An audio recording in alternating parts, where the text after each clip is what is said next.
اس تصویر کو دیکھیں۔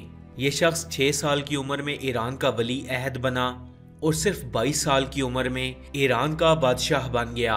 اس شخص کا نام رضا شاہ پہلوی تھا، لیکن پوری دنیا اسے شاہ ایران کے نام سے جانتی تھی۔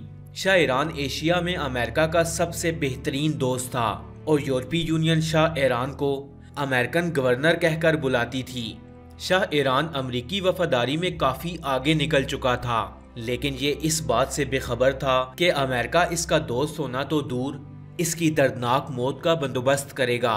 امریکہ نے شاہ ایران کو اپنے ملک میں روشن خیالی لانے کا حکم دیا تو اس نے ایران میں داڑھی اور پردے پر پابندی لگا دی۔ اس کے دور میں اگر کوئی باپردہ عورت گھر سے نکلتی تو پولیس سرے عام اس کا برقع پھاڑ دیتی۔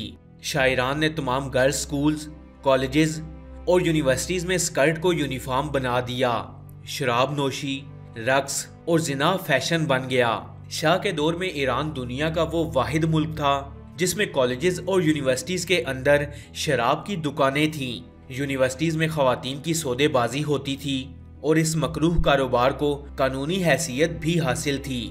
شاہ ایران کے زمانے میں 2 آرمی جرنیلوں کے ہم جنس پرست بیٹوں نے آپس میں شادی کر لی اور سرکاری سطح پر نہ صرف ان کی دعوت ولیمہ ہوئی بلکہ شاہ اور اس کی کابینہ نے خصوصی طور پر اس تقریب میں شرکت بھی کی۔ شاہ نے امریکہ کی محبت میں ایران میں موجود 24,000 امریکیوں کو سفارتی حیثیت بھی دی، جس پر ایران کی عوام نے سوال بھی اٹھایا۔ امریکہ نے شاہ ایران کے دفتر میں گرین فون لگا رکھا تھا اور شاہ ایران کو امریکہ سے جو بھی ہدایت ملتی تھی وہ ان پر فوری عمل درآمد کرتا۔ لیکن ایران چونکہ ایک مسلم ملک تھا تو یہاں کے مذہبی لوگ اس حکومت سے تنگ آ چکے تھے۔ شاہ ایران کی امریکہ نواز پالیسیز پر بغاوت ہوئی اور یہ بغاوت 3 سال تک چلتی رہی۔ شاہ ایران نے امریکہ کی ہدایت پر ایران کے 21 شہروں میں مارشل لا لگا دیا، لیکن امریکی پالیسی سے تنگ آئے لوگوں نے اس مارشل لا کو تسلیم کرنے سے انکار کر دیا۔ شاہ ایران نے حکومت بختیار کے حوالے کی اور ایران سے فرار ہو گیا۔ اس کا خیال تھا کہ امریکہ اس کی وفاداریوں کا بدلہ دے گا، لیکن جوں ہی شاہ ایران کا طیارہ ایران کی حدود سے نکلا، امریکہ نے اپنی آنکھیں پھیر لیں اور شاہ ایران کا طیارہ امریکہ میں انٹر ہونے سے روک دیا گیا۔ شاہ ایران پہلے مصر گیا، پھر مراکش، پھر بہاماس اور پھر میکسیکو۔ شاہ ایران اس دوران امریکہ سے مدد مانگتا رہا، لیکن وائٹ ہاؤس اس کا ٹیلی فون تک نہ سنتا تھا۔ شاہ ایران 1.5 سال تک مارا پھرتا رہا، لیکن کسی نے اس کی مدد نہیں کی اور امریکہ نے اس کے اکاؤنٹس بھی منجمد کر دیے۔ لیکن آخر میں مصر کے انور سادات کو اس پر ترس آیا اور اسے مصر میں پناہ دی۔ مصر کے شہر قاہرہ میں اس کا انتقال ہوا اور مرتے وقت اس کے پاس اس کی تیسری بیوی کے سوا اور کوئی بھی موجود نہیں تھا۔ لوگ اس کا جنازہ تک پڑھنے نہ آئے اور اس کے بیڈ روم میں ہی اسے دفن کر دیا گیا۔ فرینڈز، یہ کہانی صرف رضا شاہ پہلوی کی نہیں ہے۔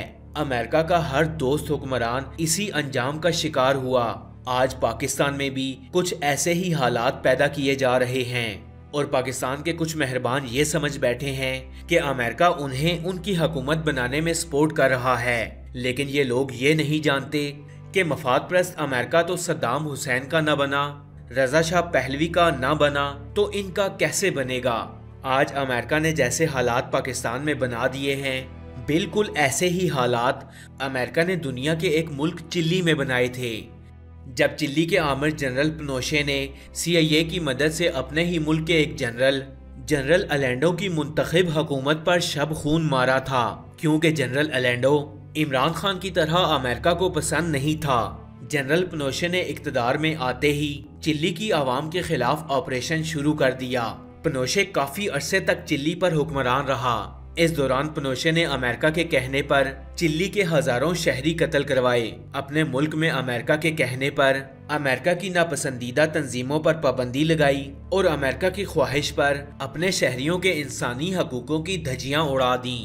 کچھ عرصے بعد جب چلی کی عوام جنرل پنوشے کے خلاف اٹھ کھڑی ہوئی تو جنرل پنوشے لندن فرار ہو گیا۔